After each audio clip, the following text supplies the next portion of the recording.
Hello दोस्तों, हमने Gauss के 5 अनुप्रयोग पूरे कर लिए थे। आज हम लेकर आ रहे हैं गाउस का 6वां अनुप्रयोग, जिसका नाम है आवेशित अचालक गोलीकांड विद्युत क्षेत्र की तीव्रता। इससे पहले हमने चालक गोलीकांड विद्युत क्षेत्र की तीव्रता देखी थी और उसमें और इसमें केवल एक ही अंतर है, चालक गोले को दिया गया आवेश उसकी सतह पर एक समान रूप से आ जाता है, जबकि अचालक गोले को दिया गया आवेश उसी जगह विद्यमान होता है जहां उसको दिया जाता है। तो मानता हूं मेरे पास एक अचालक गोला है। क्या है? मेरे पास एक अचालक गोला है जिसको मैंने क्यू आवेश दिया है। कितना आवेश दिया मैंने? क्यू आवेश। तो मैं इसको क्यू आवेश देता हूं, ये लीजिए। मैं मानता हूं इसको मैं प्लस धनावेश देता हूं, ये लीजिए क्यू आवेश। और मैं मानता हूं जो गोला मैंने लिया है वो गोला कैपिटल आर त्रिज्या का है, तो ये लीजिए कैपिटल आर त्रिज्या गोला। इसके कारण भी विद्युत क्षेत्र की तीव्रता हम 3 परिस्थितियों में ज्ञात करेंगे। कहां ज्ञात करेंगे? चालक अचालक गोले के बाहर, अचालक गोले की सतह पर और अचालक गोले के अंदर। तो सबसे पहले हम जिस बिंदु पर ज्ञात करना चाहते हैं उसको हम लोग परिस्थिति के अनुसार अचालक गोले के बाहर स्थित कराते हैं। तो मैं हेडिंग लिख लेता हूं नंबर एक वाला है हमारा अचालक गोले के बाहर। तो लिख लेता हूं मैं गोले के बाहर।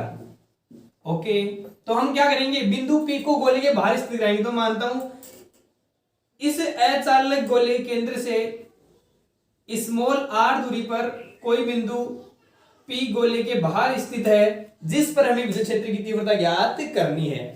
जिस जगह ज्ञात करनी है गाउस के नियम के अनुसार वहां गाउसियन पृष्ठ की कल्पना करेंगे। तो मैं मानता हूं यहां हम लोग एक गाउसियन पृष्ठ की कल्पना करेंगे जो इस गोले के समान गोलाकार प्राप्त होगा। तो मैं मानता हूं इस गोलाकार पृष्ठ को इस प्रकार से हम लोग बना लेते हैं। और ये है कौन सा पृष्ठ? गाउसियन पृष्ठ। ये कौन सा पृष्ठ है? गाउसियन पृष्ठ। गाउसियन पृष्ठ। ओके, जिसकी त्रिज्या कितनी है? स्मॉल आर है। ओके, हमने देखा है, हम क्या जानते हैं? जिस जगह हमें विद्युत क्षेत्र की तीव्रता ज्ञात करनी है उस जगह हम लोग अल्पांश लेते हैं। क्या लेते हैं? अल्पांश। तो मैं इस बिंदु P पर एक छोटे से अल्पांश की कल्पना करता हूं, ये लीजिए एक छोटा सा अल्पांश। और हम जानते हैं धनावेश के विद्युत क्षेत्र की तीव्रता की दिशा होती है बाहर की ओर। तो इस पूरे अचालक गोले के कारण विद्युत क्षेत्र की तीव्रता कहां होगी? बाहर की ओर होगी। तो इस अल्पांश के विद्युत क्षेत्र की तीव्रता होगी बाहर की ओर, जिसको मैं दिखाता हूं डी ई सदिश से।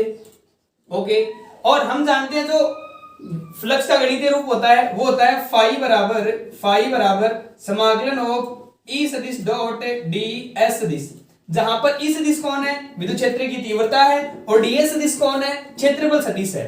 कौन है? क्षेत्रफल सदिश। और हम जानते हैं क्षेत्रफल सदिश होता क्या है? क्षेत्रफल के लंबवत जो होता है उसको हम लोग क्या कहते हैं? क्षेत्रफल सदिश कहते हैं। अब देखो ये क्षेत्रफल यहां से लंबवत इस प्रकार से निकलेगा, तो ये होगा कौन? क्षेत्रफल सदिश, जिसको मैं किससे दिखाता हूं? डी एस सदिश से। और हम दोनों में कोण देखिए ध्यान से, तो दोनों समान दिशा में है, तो बनने वाला कोण थीटा बराबर कितना डिग्री होगा? 0 डिग्री होगा।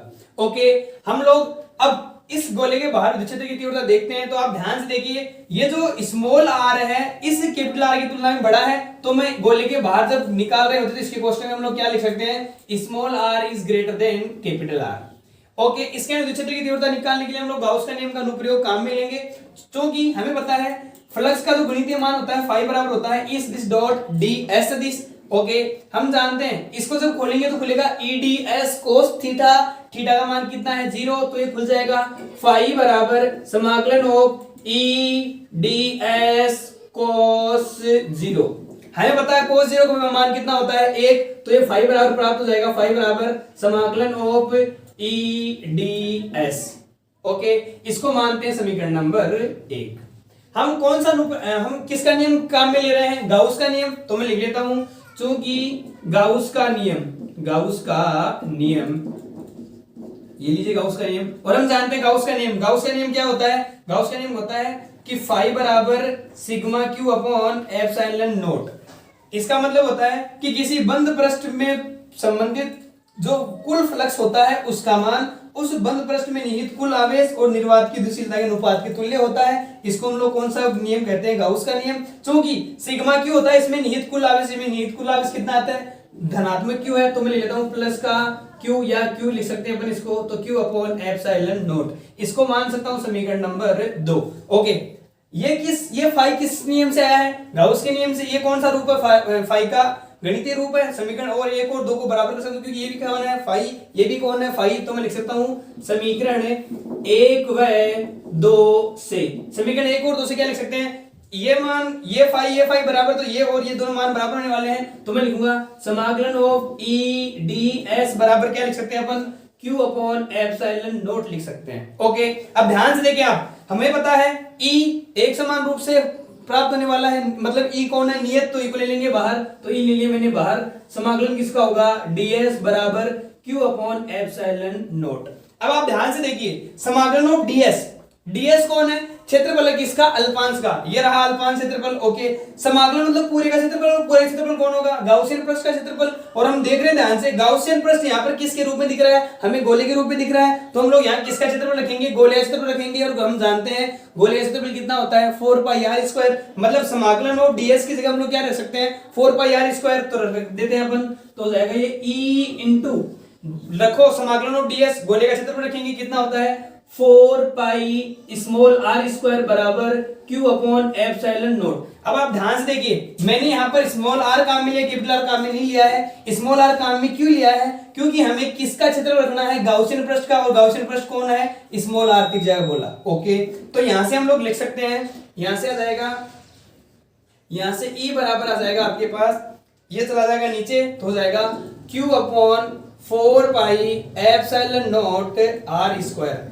ये कहां प्राप्त होने वाला है, इस गोले के बाहर विद्युत क्षेत्र की तीव्रता हमें प्राप्त हो सकती है। इसको मानता हूं मैं समीकरण नंबर 2। क्योंकि हमारी आरबीएससी की बुक में इसको एक नए रूप में और बना रखा है, और नए रूप में कैसे बना रखा है अभी हम लोग डिस्कस करते हैं। आप देखिए ध्यान से एक बार, हमने देखा यहां पर कि हमने आवेशित किसको किया है, अचालक गोले को, और अचालक गोले की खास बात क्या होती है, आवेशित अचालक गोले को जब आवेश देते हैं हम लोग, जब अचालक गोले को आवेश देते हैं तो दिया गया आवेश कहां रहता है, इसके संपूर्ण आयतन में विद्यमान होता है, और इस जगह इस प्रकार के आवेश के वितरण को हम लोग कहते हैं आयतनावेश वितरण, और इसमें एक नई भौतिक राशि बनती है जिसका नाम होता है आयतनावेश घनत्व, और जिसको हम लोग दिखाते हैं किससे, क्योंकि हम लोग उसको किसे दिखाते हैं, रो से। ओके, तो आयतनावेश घनत्व हमने फर्स्ट सेकंड लेक्चर में देखा था इसके बारे में, कि जो आयतनावेश घनत्व क्यू होता है, रो होता है, उसका मान होता है Q अपॉन V, और हमने इसको दिखाया था एकांक आयतन में उपस्थित आवेश की मात्रा, वो क्या कहलाता है आयतनावेश घनत्व है। तो यहां से इस Q का मान अलग बना सकते हैं, तो यहां से Q बराबर क्या बन जाएगा, Q बराबर बन जाएगा रो इंटू V। ओके, यहां पर V क्या है, V है आयतन, और कौन सा आयतन है, जिस आयतन पे आपने आवेश को वितरित किया है। अब आप ध्यान से देखिए, हमने यहां पर कौन से आयतन को आवेश वितरित किया है, इस कैपिटल R वाले को, तो हम जानते हैं यहां पर ये कैपिटल R का एक गोला दिख रहा है, तो इसका आयतन कितना होगा, हम जानते हैं 4/3 पाई r क्यूब, तो हम लोग यहां से इसका आयतन रखें, तो बोलो Q बराबर क्या लिख सकते हैं, Q बराबर लिख सकते हैं रो इंटू इस V कौन होगा, इसका आयतन कितना होता है 4/3 पाई r क्यूब। ओके, अब क्या करेंगे, इस Q का मान समीकरण 2 में रखेंगे, तो मैं रखता हूं Q का मान समीकरण 2 में रखने पर, समीकरण 2 में रख दीजिए Q का मान। जब Q का मान समीकरण 2 में रखेंगे तो यहां से E बाहर का नया फॉर्मूला हमारे पास प्राप्त हो जाएगा, वो हो जाएगा Q का मान रखिए ये वाला यहां से, तो ये मान है रो इंटू 4 पाई r क्यूब अपॉन 3, ये लीजिए 3, और नीचे कौन पड़ा हुआ है 4 पाई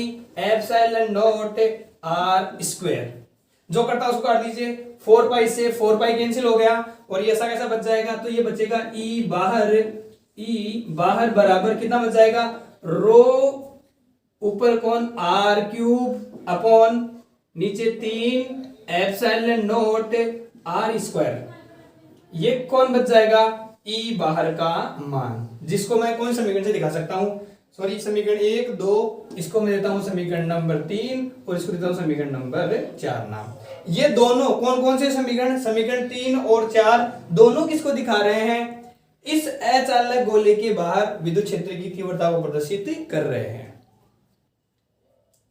अब हम ज्ञात करते हैं इस गोले की सतह पर विद्युत क्षेत्र की तीव्रता, तो इसी हेडिंग का दूसरा टॉपिक है, वो है गोले की सतह पर। ओके, हम देखते हैं ध्यान से, जब गोले की सतह की बात करते हैं तो बिंदु P कहां जाएगा, बिंदु P आ जाएगा इसकी सतह पर, बिंदु P कहां जाएगा, सतह पर। तो ध्यान से देखिए आप, यहाँ पर सतह पर आते ही ये जो स्मॉल आर है वो किसके बराबर हो जाएगा, कैपिटल आर के बराबर हो जाएगा। तो मैं यहाँ क्या लिख दूंगा कोष्टक में, स्मॉल आर बराबर कैपिटल आर। तो कुछ नहीं करना, हमें क्या करना है, जो बाहर प्राप्त हो रहा है उसमें स्मॉल आर की जगह क्या पुट करना है, कैपिटल आर पुट करना है। तो मैं लिखता हूं समीकरण है, समीकरण कौन कौन से, 3 और 4। तो लिखते हैं समीकरण 3 व 4 में स्मॉल आर बराबर कैपिटल आर रखने पर, समीकरण 3 और 4 में क्या करना है आपको, स्मॉल आर का मान किसके बराबर रखना है, कैपिटल आर के बराबर रख दीजिए। और बाहर क्या बन जाएगा, सतह, तो हो जाएगा ये ई सतह। ओके, देखिए ध्यान से, ऊपर कौन है क्यू, ऊपर कौन है क्यू, अपॉन नीचे कौन 4 पाई एप्सिलॉन नॉट। हमने कहा क्या, स्मॉल आर से क्या रखना है, कैपिटल आर, तो रख देंगे कौन, कैपिटल आर स्क्वायर। ये लीजिए, ये कहां बन जाएगा, ई सतह पर। समीकरण नंबर कौन सा, 5 दे सकते हैं इसको। इसी प्रकार से इसका नया रूप बनाना चाहें तो इस रूप में बना सकते हैं इसको। तो इसकी जगह क्या करना है, स्मॉल आर से क्या रखना है, कैपिटल आर रखना है। तो वही समीकरण 4 हमने 3 में रखा तो 5 बन गया, 4 में किया तो कौन बन जाएगा, 6 बन जाएगा, तथा इसी प्रकार। ओके, ये वाले में अपन रखें तो ई सतह है बराबर, ये लीजिए रो इंटू ऑलरेडी कौन ऊपर आर क्यूब अपॉन नीचे कौन है, देखिए 3 एप्सिलॉन नॉट। स्मॉल आर से क्या करना है, कैपिटल आर पुट करना है, तो हो जाएगा आर स्क्वायर। हम लोग ध्यान से देखें तो यहां पर आर स्क्वायर से आर स्क्वायर कैंसिल हो जाएगा, तो बच जाएगा ये ई सतह बराबर rho into R upon 3 epsilon naught. ये कहां बच जाएगा, ई सतह। मतलब कौन कौन समीकरण, समीकरण 5 और समीकरण 6, ये दोनों किसको दिखा रहे हैं, इस अचालक गोले के सतह पर विद्युत क्षेत्र की तीव्रता को प्रदर्शित कर रहे हैं। हम लोग इसका तीसरा पार्ट में जा रहे हैं, और वो कहां रहेगा, इसके अंदर। तो लिखता हूं मैं तीसरा, ये लीजिए तीसरा, और वो होगा गोले के अंदर, गोले के अंदर या गोले के भीतर भी आप इसको लिख सकते हैं, गोले के अंदर विद्युत क्षेत्र की तीव्रता। ओके, तो गोले के अंदर देखिए ध्यान से, हमने क्या देखा, जब हमने बाहर किया तो बिंदु पी को मैं बाहर ले आया, जब मैंने कहा सतह पर तो बिंदु पी को कहां लेके गए, अपन सतह पे लेके गए। अब अपन कहां ले जाए, गोले के अंदर, तो बिंदु पी कहां जाए, गोले के अंदर चला जाएगा। तो एक डायग्राम बनाते हैं अपन। तो मैं मानता हूं ये मेरे पास जो गोला है अचालक, वो अचालक गोला है, ये लीजिए अचालक गोला, जिसको मैंने कितना आवेश दिया है, धनावेश दिया है, ये लीजिए धनावेश दिया मैंने इस गोले को। ओके, इसकी त्रिज्या कितनी थी, कैपिटल आर थी। ओके, अब हम क्या कर रहे हैं, इस अचालक गोले के अंदर विद्युत क्षेत्र की तीव्रता ज्ञात कर रहे हैं। तो हमें बिंदु पी को कहां ले जाना है, बिंदु पी को इसके अंदर ले जाना है। तो बिंदु पी को मैं कहां ले आऊंगा, अंदर ले आऊंगा। तो मैं बिंदु पी को यहां लेके आता हूं, बिंदु पी को कहां ले जा रहा हूं मैं, अंदर। ये लीजिए बिंदु पी यहां उपस्थित है मेरे पास अंदर। ओके, ये लीजिए बिंदु सेंटर से बिंदु पी की दूरी कितनी, स्मॉल आर। ओके, तो हमें जहां ज्ञात करना होता है वहां पर गाउसियन पृष्ठ की कल्पना करते हैं। तो यहां भी गाउसियन पृष्ठ बनाएंगे। ये लीजिए सेम ऐसा गाउसियन पृष्ठ गोलाकार, ये लीजिए। ओके, अब गाउस के नियम की सहायता से हम लोग इसको सोल्व करना चाहें तो हम लोग एक अल्पांश की कल्पना करेंगे। कहां, बिंदु पी पर। तो बिंदु पी पर मैंने की एक अल्पांश की कल्पना, ये लीजिए। बिंदु पी पर अल्पांश की कल्पना करते ही इस अल्पांश की विद्युत क्षेत्र की तीव्रता रहेगी बाहर की तरफ। तो ये लीजिए विद्युत क्षेत्र की तीव्रता बाहर की तरफ, डी ई सदिश। और आप ध्यान से देखिए क्षेत्र सदिश भी किस तरफ होगा, इसके लंबवत बाहर की तरफ। तो ये लीजिए डीएस क्षेत्र में भी क्या होगा, बाहर की तरफ। मतलब यहाँ पर जो थीटा का मान बन रहा है वो कितना बन रहा है, 0 डिग्री बन रहा है। तो सेम उसी प्रकार से हम लोग इसको सोल्व कर लेते हैं। एक बार हमारे पास थोड़ी जगह पर्याप्त है, एक बार आप यहाँ तक स्क्रीनशॉट लीजिए, उसके बाद हम करते हैं।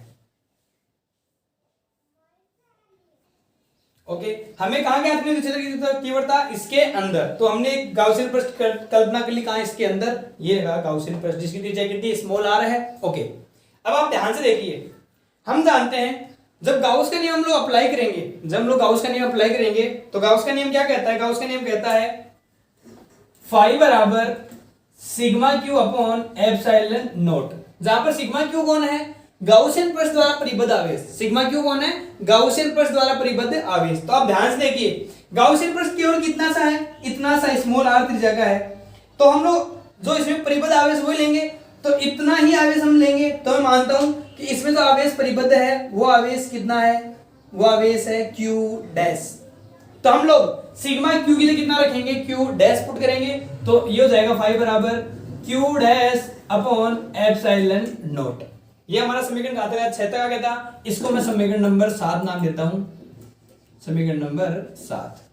ओके, तो हम वही जो फ्लक्स का गणितीय रूप है वो रखेंगे और साथ में फाई रखेंगे। तो हम जानते हैं क्योंकि फाई का जो गणितीय मान होता है वो होता है समाकलन ऑफ ई सदिश डॉट डी एस सदिश थीटा फाई बराबर, हम जानते हैं यहाँ थीटा का मान कितना है 0 है, तो ये क्या खुलेगा ई डी एस कोस 0, कोस 0 का मान कितना होता है 1, तो खुल जाएगा ये समाकलन of E into D S.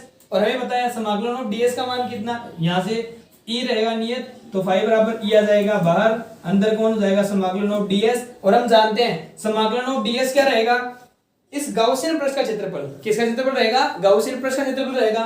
तो ये क्या हो जाएगा फाई बराबर ई इंटू गाउसियन पृष्ठ कौन रहा, ये रहा, और इसका क्षेत्रफल क्या हो जाएगा गोलीय क्षेत्रफल के बराबर, और गोलीय क्षेत्रफल कितना होता है 4 पाई स्मॉल आर स्क्वायर।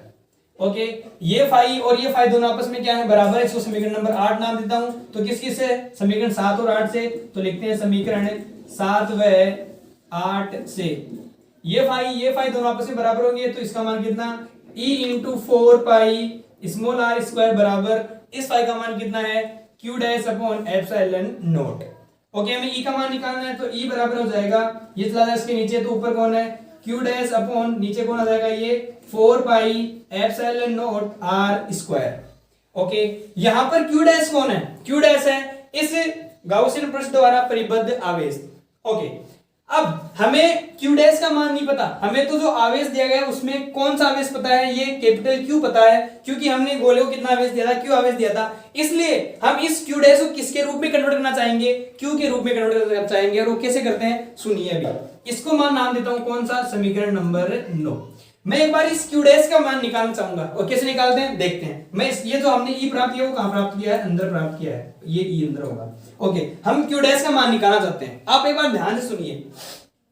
हमने जो q आवेश दिया है, वो q आवेश इस पूरे गोले को दिया है, मतलब हमने जो q आवेश दिया है वो पूरे आयतन में है, और पूरा आयतन कितना है 4/3 कैपिटल R क्यूब में है। ओके, तो हम लोग लिखते हैं, हम लोग क्या लिखते हैं, हमें q डैश का मान निकालना, किसे निकालते हैं एक बार चेक करना। मैं लिखता हूं चूंकि 4/3 पाई कैपिटल R क्यूब आयतन में उपस्थित आवेश, और कितना आवेश उपस्थित है, क्यों आवेश उपस्थित है, इस पूरे आयतन में कितना आवेश उपस्थित है क्यों। ओके, तो मैं लिखता हूं तब एकांक आयतन में उपस्थित आवेश, क्योंकि इतने में इतना है तो एकांक में इसका भाग लग जाएगा, तो हो जाएगा q अपॉन कितना 4/3 पाई r क्यूब। ओके, और हमें तो कितने में चाहिए, हमें तो केवल इस गाउसियन पृष्ठ में चाहिए। गाउसियन पृष्ठ की त्रिज्या कितनी है स्मॉल r, मतलब इस छोटे गोले के आयतन में जितना आवेश चाहिए उतना ही चाहिए हमें। तो हम लोग क्या लिख देंगे तब 4/3 पाई, और कौन सा गोले का आयतन, छोटे वाले गोले के आयतन के अनुसार इसकी त्रिज्या कितनी है स्मॉल r, तो लिखेंगे 4/3 पाई r क्यूब आयतन में उपस्थित आवेश बराबर कितना हो जाएगा q अपॉन 4/3 पाई r क्यूब इंटू कितने में, इतने में, तो हो जाएगा ये 4/3 पाई स्मॉल r क्यूब। जो करता है उसको काट दीजिए, 4/3 पाई से 4/3 पाई कैंसिल हो जाएगा, क्योंकि ये कौन से आयतन में उपस्थित आवेश है, छोटे कॉलम में, इसको हमने क्या नाम दिया q डैश, तो ये कौन होगा q डैश होगा। तो लिखता हूं मैं, या q डैश बराबर कितना हो जाएगा, q डैश बराबर हो जाएगा q इंटू ऊपर कौन है r क्यूब और नीचे कौन है r क्यूब, ये कौन होगा इस गोले में उपस्थित आवेश q डैश। ओके, ये हमने कैसे याद किया, एक बार आप ध्यान से सुनिए, इसको हम लोग नॉर्मल एग्जांपल से लेते हैं, देखना कैसे। मैं मानता हूं, हम क्या मानते हैं कि मेरे पास ये एक चॉकलेट का थैली है। ओके, तो ये चॉकलेट थैली है, इस चॉकलेट की थैली में मेरे पास मान लीजिए 20 चॉकलेट उपस्थित हैं। कितने चॉकलेट हैं 20, और 20 चॉकलेट के 100 रुपए लगते हैं, और मुझे निकालना 5 चॉकलेट के रुपए। मैंने कहा 20 चॉकलेट कितने रुपए लगते हैं 100, तो मैं लिखता हूं 20 चॉकलेट कितने रुपए लगे 100, तो एक चॉकलेट कितने लग जाएंगे 100/20 मतलब कितने 5 रुपए। तो हमें कितने का चाहिए 5 के, तो उसको किससे गुणा कर देंगे 5 से, तो 5 गुणा 5 कितना आ जाएगा 25। तो इसी प्रकार से हमने किया गोले के संपूर्ण आयतन में कितना अवयव उपस्थित, क्यों एकांक में कितना इतना, तो जितना एक का है उसको उतने से गुणा कर देंगे जितने के लिए निकाल रहे, तो कितने के लिए निकाल रहे इतने के, तो हम लोग इसको इससे गुणा कर देंगे। ये किसका मान आ जाएगा क्यू डैश का। अब क्या करेंगे इस क्यू डैश का मान समीकरण 9 में रख देंगे और हमारा डेरिवेशन सॉल्व हो जाएगा। तो मैं लिखता हूं आगे क्या लिखूंगा मैं लिखता हूं क्यू डैश का मान समीकरण कौन से में रखने पर 9 में रखने पर, समीकरण 9 में रखने पर रखिए 9 में, समीकरण 9 में ये हो जाएगा ई अंदर बराबर क्यू डैश का मान ये रख दीजिए, ये मान आएगा क्यू इंटू ऊपर कौन है स्मॉल आर क्यूब, ये स्मॉल आर क्यूब अपॉन नीचे कौन जाएगा कैपिटल आर क्यूब इंटू नीचे पहले से कौन पड़ा हुआ है 4 pi epsilon naught R square. और आप ध्यान से देखिए क्या क्या कट सकता है, आर स्क्वायर से आर स्क्वायर कट जाएगा तो बचेगा ई अंदर बराबर ये बचने वाला कितना Q इंटू आर अपॉन नीचे क्या बच जाएगा 4 पाई एप्सिलॉन नॉट, ये आर स्क्वायर से कट जाएगा नीचे क्या बचेगा आर क्यूब। ये किसको दिखा रहा है इस आवेशित अचालक गोले के अंदर विद्युत क्षेत्र की तीव्रता। तो समीकरण कौन सा, समीकरण नंबर ये कितना बन गया 9, ये बन गया कौन सा 10। ये किसको दिखाएगा विद्युत क्षेत्र की तीव्रता किसके अंदर इस अचालक गोले के अंदर। ओके अब हम लोग इसको आवेश घनत्व के रूप में बना सकते हैं क्योंकि हमारी आरबीसी किताब में इसका एक रूप और बना रखा है। तो हम लोग ध्यान से देखते हैं, हमें बताएं क्यू का मान हम लोग कितना रख सकते हैं, इतना रख सकते हैं, तो समीकरण इसमें हम लोग ये रख सकते हैं। तो लिख दे हम लोग क्यू बराबर कितना मान इतना दे रखा है हमने निकाला था पहले कितना रो इंटू 4/3 पाई आर क्यूब, ये किस में रख सकते हैं समीकरण 10 में, समीकरण 10 में रखने पर, समीकरण 10 में रखने पर रख दीजिए तो हो जाएगा ये ई अंदर बराबर कितना जाएगा Q इंटू सॉरी Q का मान रखना में तो कितना रखेंगे rho into 4 pi R cube upon 3, ये किसका मान आ गया Q का, और साथ में इंटू आर ऊपर है और नीचे कौन नीचे है 4 pi epsilon naught R cube, जो करता है उसको काट दीजिए। तो हम ध्यान से देखें तो 4 पाई से 4 पाई कैंसिल हुआ, आर क्यूब से आर क्यूब कैंसिल हुआ, ये कैंसिल हो रहा है, तो बताओ ई अंदर क्या बच जाएगा, ई अंदर बच जाएगा हमारे पास क्या rho into R upon 3 epsilon naught. ये भी किसको दिखा रहा है इस अचालक गोले के अंदर विद्युत क्षेत्र की तीव्रता को प्रदर्शित कर रहा है, जिसको मैं क्या नाम देता हूं समीकरण नंबर 11। तो समीकरण 10 और 11 दोनों किसको दिखाएंगे इस गोले के अंदर विद्युत क्षेत्र की तीव्रता को प्रदर्शित करेंगे। ओके अब हम लोग क्या करेंगे ईआर वक्र बनाएंगे, क्या बनाएंगे ईआर वक्र, और वो तीनों परिस्थितियों बनाएंगे किस किस के लिए, बाहर के लिए बनाएंगे, सतह के लिए बनाएंगे और अंदर के लिए भी बनाएंगे। तो किस प्रकार से बनाते हैं अभी हम लोग देखते हैं। अभी हम बनाते हैं इनका ईआर वक्र। तो ईआर वक्र बनाने के लिए सबसे पहले मैं एक कोऑर्डिनेट सिस्टम बनाता हूं, मैं लेता हूं यहां पर ई और यहां लेता हूं आर, मैं बना रहा हूं इस ई और स्मॉल आर में वक्र। आप ध्यान से देखिए ई कौन है विद्युत क्षेत्र की तीव्रता, आर कौन है जो डिस्टेंस हमने दूरी ली है बिंदु पी की वो है। ओके हमने कितनी परिस्थिति में विद्युत क्षेत्र की तीव्रता निकाली, 3 परिस्थितियों में, कहां बाहर सतह पर और अंदर, जिनके फॉर्मूले हमारे पास ये प्राप्त हो गए डेरिवेशन के अनुसार। ओके अब हम लोग बनाते हैं इनके वक्र।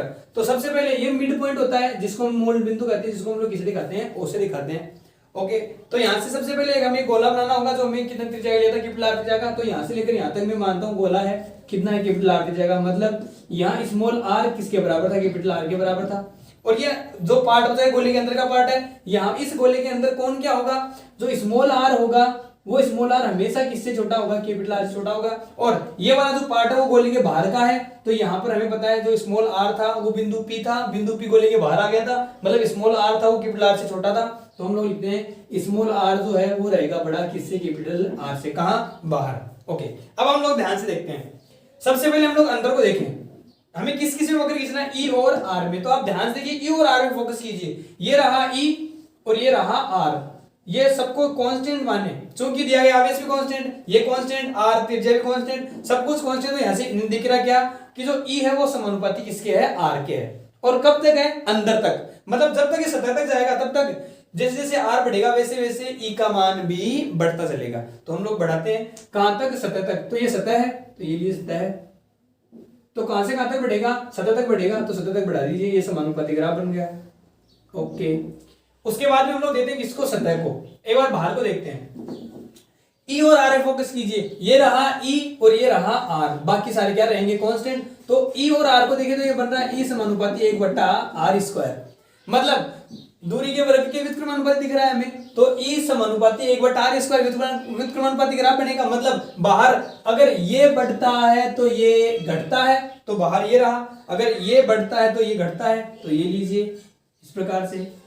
और हम लोग ध्यान से देखें तो इसकी सतह पर ये जो सतह स्मॉल आई कैपिटल R², देखिए आप, क्योंकि हमें पता है यहां दिख रहा है क्या, ये ई समानुपाती 1/r²। ओके, आप देखिए ध्यान से, जब ये बढ़ता है तो इसका मान घटता है, लेकिन सतह के बाहर जाने के बाद तो इसका मान बढ़ता रहेगा, तो इसका मान क्या रहेगा, घटता रहेगा। लेकिन आप देखिए ध्यान से, सतह जो होती है, हमने देखा स्मॉल आर बराबर क्या होता है, कैपिटल आर होता है। और सतह के अंदर क्या था, सतह के अंदर था small R is less than capital R, और सतह के बाहर क्या था, स्मॉल आर इज, सॉरी, ये सतह के अंदर और सतह के बाहर क्या, ये रहेगा।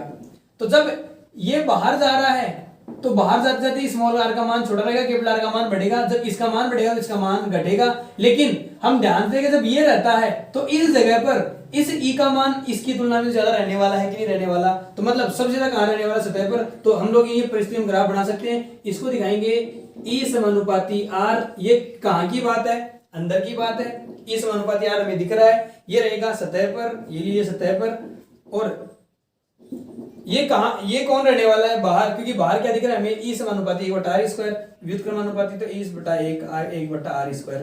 ये हो जाएगा इसका ग्राफ। तो आप पहले सारे अनुप्रयोग ध्यान से देख लीजिए, उसके बाद में ये अनुप्रयोग सबसे महत्वपूर्ण अनुप्रयोग है परीक्षा की दृष्टि से, और इससे 4 नंबर का क्वेश्चन भी एग्जाम में बनता है। तो आप पूरे डेरिवेशन को ध्यान से करेंगे, नोट्स बनाएंगे इनके, एक बार अपने लेवल पे बना लीजिए। उसके बाद में जल्द ही हम लोग पीडीएफ अपलोड कर देंगे इनकी, और ग्राफ बनाइए, ग्राफ को ध्यान से कीजिए। और यहाँ तक करके आएंगे तो आपको एग्जाम में 101% 4 नंबर आराम से मिल ही जाएंगे। और अपने घर में रहिए, सुरक्षित रहिए, क्योंकि कोरोना वायरस बहुत ज्यादा मात्रा में फैल चुका है। अगर आप बाहर रहेंगे तो हो सकता है किसी अन्य व्यक्ति के संपर्क में आप आ सकते हैं, तो और अगर आप आ गए तो आपका परिवार भी सुरक्षित नहीं रह पाएगा। इस वजह से आप अपने घरों में रहिए, किसी अनावश्यक रूप से अगर आपको काम ना हो तो बाहर बिल्कुल ही ना निकलिए। थैंक यू बच्चों, गुड लक, गुड बाय।